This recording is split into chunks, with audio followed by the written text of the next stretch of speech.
اعوذ باللہ من الشیطان الرجیم بسم اللہ الرحمن الرحیم رب اشرح لی صدری ویسر لی امری واحلل عقدۃ من لسانی یفقہوا قولی۔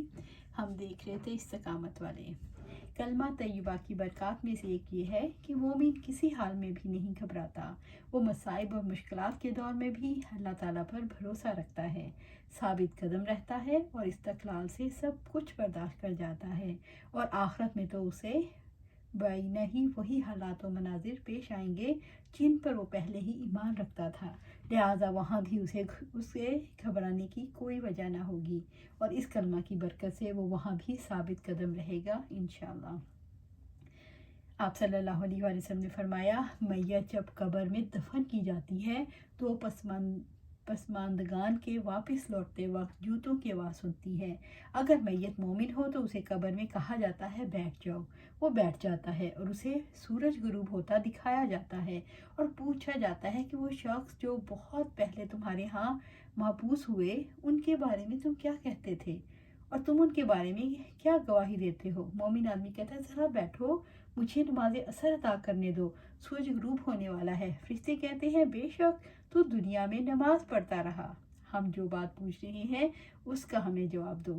بتاؤ وہ شخص جو پہلے بہت تمہارے درمیان محبوس کیے گئے ان کے بارے میں تم کیا کہتے تھے اور کیا گواہی دیتے تھے؟ مومن آدمی کہتا ہے وہ محمد صلی اللہ علیہ وآلہ وسلم ہے، میں گواہی دیتا ہوں کہ وہ اللہ کے رسول ہیں اور اللہ تعالیٰ کی طرف سے حق لے کر آئے ہیں۔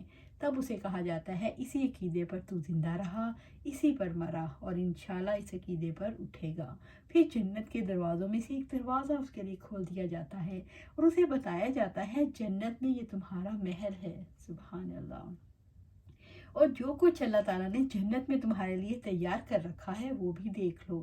یہ سب کچھ دیکھ کر اس کے شوق اور لذت میں اضافہ ہو جاتا ہے۔ پھر اس کی قبر 70 ہاتھ یعنی 105 فیٹ یا 35 میٹر کھلی کر دی جاتی ہے اور اسے منور کر دیا جاتا ہے۔ اس کے جسم کو پہلے والی حالت میں لوٹا دیا جاتا ہے، یعنی اسے سلا دیا جاتا ہے، اور اس کی روح کو پاکیزہ اور خوشبودار بنا دیا جاتا ہے، اور یہ پرندے کی شکل میں جنت کے درختوں پر اڑتی پھرتی ہے۔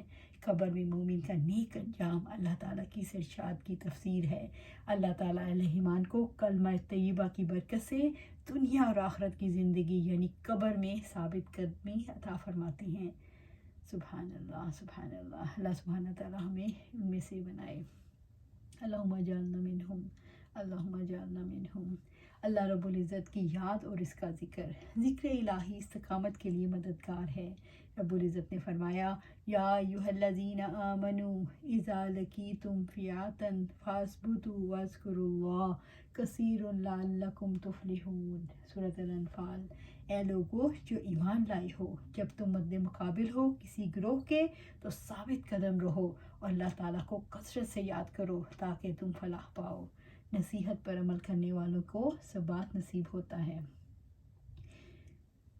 اور اگر واقعتاً اس پر عمل کرتے جس کی انہیں نصیحت کی جاتی ہے تو یقیناً ان کے لیے بہت بہتر اور زیادہ ثابت قدم رکھنے والا ہوتا۔